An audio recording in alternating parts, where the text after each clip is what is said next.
National కాన్ఫరెన్స్కి సంబంధించిన logo కార్యక్రమం ఈరోజు కడప ప్రెస్ క్లబ్లో ఈరోజు వస్తూ ఉన్నాం. కార్యక్రమానికి ముఖ్య అతిథులుగా కడప ఎమ్మెల్యే గారు మాధవి మేడం, తర్వాత తెలుగుదేశం పార్టీ జిల్లా పార్టీ అధ్యక్షులు రెసిడెన్షియల్ స్టూడెంట్స్ యూనియన్ ఆంధ్రప్రదేశ్ రాష్ట్రపతి జాతీయ స్థాయి అంశాలు విద్యా, ఉపాధి, ఉద్యోగము ఈ లక్ష్యాలతో దేశవ్యాప్తంగా రెసిడెన్షియల్ స్టూడెంట్స్ యూనియన్ పనిచేస్తూ ఉంది. ఈ 10 సంవత్సరాల ప్రయాణంలో ఆంధ్రప్రదేశ్తో పాటు కర్ణాటక, తెలంగాణ 3 రాష్ట్రాల్లో రెసిడెన్షియల్ స్టూడెంట్స్ యూనియన్ ఉంది. 3 రాష్ట్రాలతో కలిపి ఫస్ట్ టైం మేము జాతీయ మహాసభలు ఆంధ్రప్రదేశ్ తిరుపతి వేదికగా ఈ మహాసభలు 3 రోజుల పాటు నడుస్తూ ఉన్నాయి. ఈ మహాసభలో అనేక అంశాలు రాష్ట్రాల వారీగా ఆంధ్రప్రదేశ్ కానీ, కర్ణాటక కానీ, తెలంగాణ ఈ 3 రాష్ట్రాలకు సంబంధించినటువంటి ఆయా రాష్ట్రాలకు సంబంధించిన విద్యారంగ సమస్యలపైన సుదీర్ఘంగా చర్చిస్తారు. చర్చించిన భవిష్యత్తులో రెసిడెన్షియల్ స్టూడెంట్స్ యూనియన్ ఆయా రాష్ట్రాల్లో అక్కడున్న పరిస్థితులను బట్టి భవిష్యత్ కార్యాచరణను తిరుపతి వేదికగా ఏర్పాటు చేసుకోబోతాం. Revolutionary student union first national conference కోసం లోగో విడుదల కార్యక్రమంలో ఈరోజు మనందరం కలుసుకోవడం జరిగింది. ఈరోజు ఈ కార్యక్రమానికి Telugu Desam party politburo member, అలాగే జిల్లా పార్లమెంట్ అధ్యక్షుడు శ్రీనివాస్ రెడ్డి గారు, అలాగనే ఆరిష్ అధ్యక్షుడు రవిశంకర్ రెడ్డి గారు, అలాగనే హఫీజు, అలాగే నాకు తెలిసిన వాళ్ళు దాదాపు చాలా మందిని కలిసినాను, అనుభవించి కలిసి ఉన్నాను. అలాగనే దీనిలో సభ్యులందరికీ ఒకరికి నమస్కారాలు. ఈరోజు ఈ నేషనల్ కాన్ఫరెన్స్లో ఈరోజు విద్యార్థుల సమస్యలు, దానితో పాటు వాళ్ళు పోరాడి వెనకబడిన ప్రాంతాల అభివృద్ధి కోసము, విభజన హామీల గురించి, అలాగనే ఇంకా అనేక మనకు ఆర్థిక పరమైన సమస్యలు, విశాఖ ఉక్కు, సింగరేణి కాపాడదాం ఇలాంటి పెద్ద ఉద్యమంగా ముందుకు వచ్చి ఈ సమస్యల పరిష్కారం కోసం ఈసారి సెప్టెంబర్ 6, 7, 8 తిరుపతిలో నేషనల్ కాన్ఫరెన్స్ ఏర్పాటు చేసుకున్నారు. దాని లోగో సందర్భంగా ఈరోజు మనకు లోగో విడుదల చేయడం జరిగింది. ఈరోజున్న పాఠశాలల్లో, అలాగనే విద్యార్థుల సమస్యలు, ఉపాధి సమస్యలు మనం ముఖ్యంగా చూస్తే ఈ గడచిన 5 ఏళ్ల గురించి మనం మాట్లాడుకుంటే దాదాపు విద్యా వ్యవస్థ మొత్తం నీరు గడిచిపోయింది. 3, 4, 5వ తరగతులు తీసుకెళ్ళి ఉన్నత పాఠశాలలో చేర్చేసి విద్యా ప్రమాణాలు తగ్గించినారు. బేసిక్గా పిల్లలు మనకు స్కూల్లో చేరంగానే అక్కడ బేస్మెంట్ వాళ్ళకి సరైన పరిరక్షణ అనేది ముఖ్యం. విద్యా వ్యవస్థలో అక్కడ నేర్చుకున్నదే అక్కడి నుంచి ముందుకెళ్ళడం జరుగుతుంది. కానీ గడిచిన ప్రభుత్వం ఏం చేసిందంటే ప్రైమరీ స్కూల్స్లో తీసుకుపోయేసి హయ్యర్ స్కూల్స్లో కలిపేసి పిల్లలు దాదాపు 7-8 సంవత్సరాలు ఉన్న పిల్లలు దూర ప్రాంతాలకు పోయి చదువుకునే పరిస్థితి ఉండదు. వాళ్ళని అమ్మా నాయన గ్రామాలలో తీసుకుపోయి దింపే పరిస్థితి ఉండదు. ఈ విధంగా ఎంతోమంది పాఠశాల నుంచి విరమించిన పరిస్థితి ఏర్పడింది. అలాగనే ఎంతోమంది టీచర్లని కోతేసేసి 171 జీవో తీసుకొచ్చేసి టీచర్ల ఉద్యోగ అవకాశాలను తీసేసి ఆ విధంగా కూడా విద్యార్థులకి ఒక విధమైన లోటు చేయడం జరిగింది.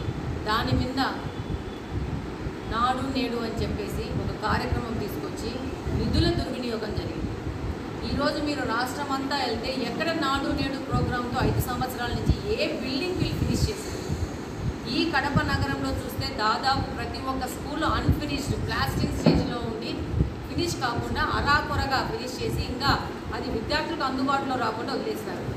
నేను కూడా దాదాపు గెలిచినప్పటి నుంచి దాదాపు 7-8 స్కూళ్ళకి వెళ్ళి చూడడం జరిగింది. ఎక్కడే కానీ ఒక్క చోట కూడా నాడు నేడు కార్యక్రమం ద్వారా నిధులు వెచ్చించి వాటిని స్కూల్ స్కూళ్ళకు అందజేయడం ఎక్కడన్నా జరిగిందా? ఒక స్కూల్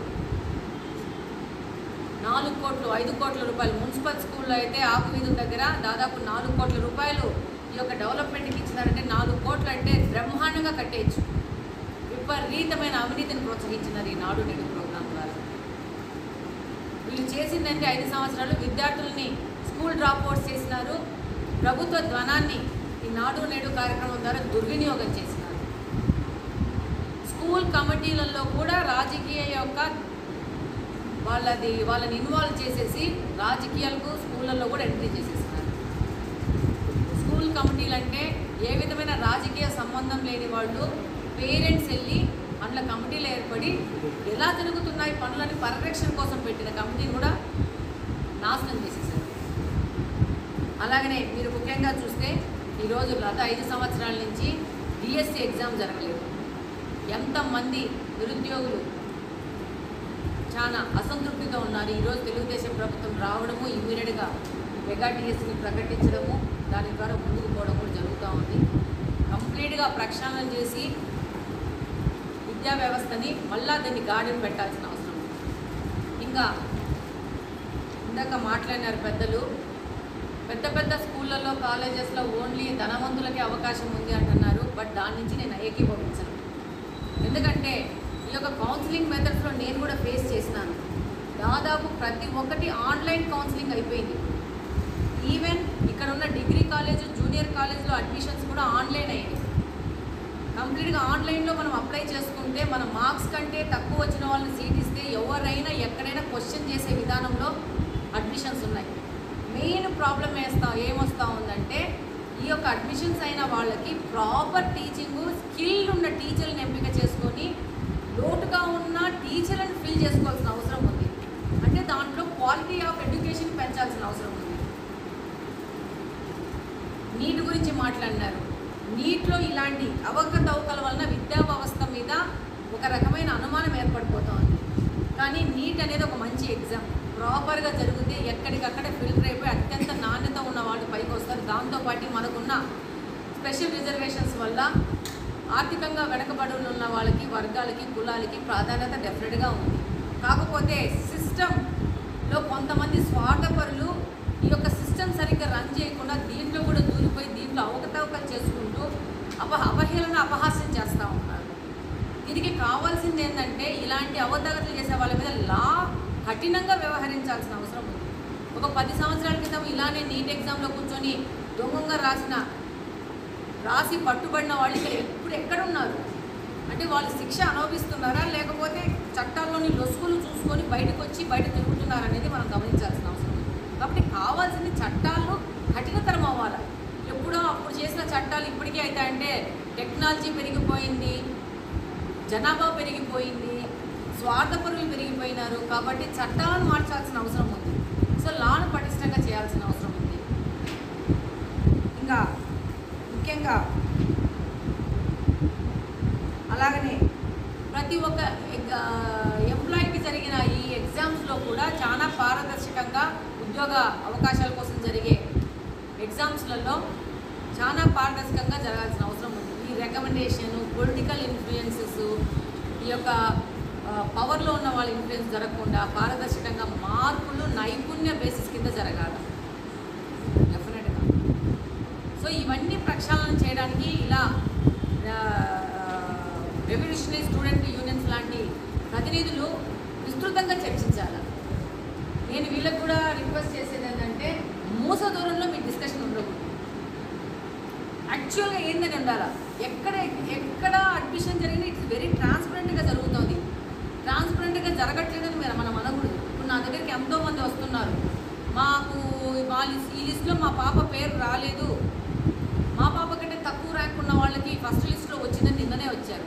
నేను అడిగాను, మేము ఎస్సీ అని చెప్పారు, మరి మీకు రావాలి కదా అంటే మా పాపకు 47,000 వచ్చింది, 50,000 వచ్చిన అమ్మాయికి సీట్ వచ్చింది అంటే వాళ్ళు ఏ కులమో కనుక్కోమన్నాను. ఆమె ఎస్టీ, ఆటోమేటిక్గా వాళ్ళ రిజర్వేషన్ ఎక్కువ ఉంటుంది కాబట్టి అక్కడ ఆ అమ్మాయి ముందు లిస్టులోకి వెళ్ళింది. అంటే ప్రతి ఒక్కటి ఏదో జరిగిపోతుంది, ఇక్కడ చేసేయచ్చు అనే ఆలోచన కూడా ప్రజల్లో మారాలి.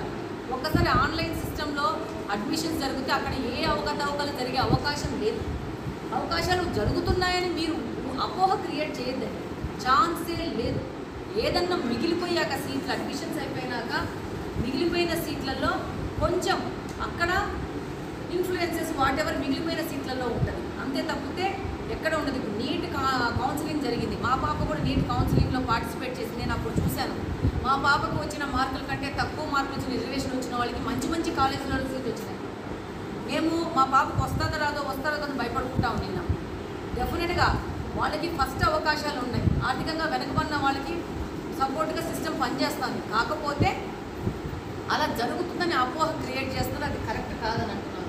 ఇంకొకటి ఏంటంటే స్కిల్ అనేది డెవలప్ చేసుకోవాలి. మనం కూడా వెళ్ళే వాళ్ళు ఎగ్జామ్స్కి వెళ్ళే వాళ్ళు ఇంకా ఎఫెక్టివ్గా ఎఫిషియెంట్గా పనిచేసేదానికి ముందుకు పోతేనే మన సమాజం అభివృద్ధి చెందుతుంది. మీలాంటి వాళ్ళు ఎఫిషియెంట్ పీపుల్ వెళ్తేనే సిస్టంలో జరిగిన అవకతవకలు క్వశ్చన్ చేసడానికి కూడా అవకాశం వస్తుంది.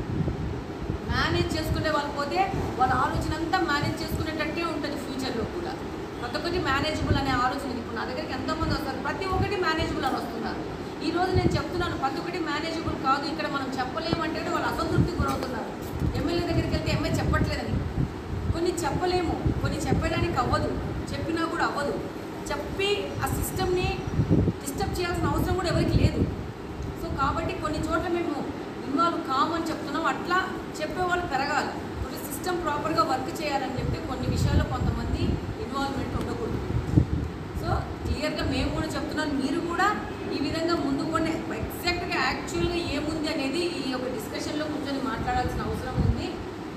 స్టూడెంట్స్లో కూడా ఇలా జరిగిపోతుంది అలా జరుగుతుంది అపోహలు కూడా సృష్టించకుండా ఎగ్జాక్ట్లీ ఇప్పుడు ఏం జరుగుతుంది దాని మీద మనం ముందుకు పోవాలని డెఫినెట్గా కేంద్ర ప్రభుత్వం కానీ రాష్ట్ర ప్రభుత్వం కానీ ఒక ఉమ్మడి ప్రణాళిక ద్వారా పాఠశాల ఒక విద్యాశాఖను వీటన్నిటినీ రెవల్యూషనరీ మెథడ్లో వాటిని డెవలప్ చేసుకోవాల్సిన అవసరం వచ్చింది. ఇంకా స్కిల్ సెన్సెస్ చంద్రబాబు నాయుడు గారు వచ్చారు, స్కిల్ సెన్సెస్ చేయాలని చెప్పేసి ఈ స్కిల్ సెన్సెస్ మీద మనకు ముందు పోవాల్సిన అవసరం ఉంది. అప్పుడే మనకు దేశం అభివృద్ధి చెందుతుంది, దాదాపు మనం కూడా అభివృద్ధి చెందడానికి అవకాశం ఉంటుంది.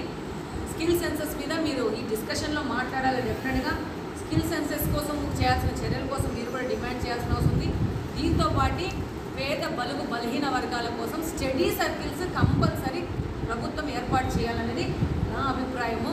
ఆ విధంగా కూడా మీరు కూడా ఆ విషయం మీద డిస్కస్ చేసుకుంటే రేపు వచ్చి ఈ యొక్క కాన్ఫరెన్స్లో అదే ఈ యొక్క కార్యక్రమానికి నన్ను పిలిచి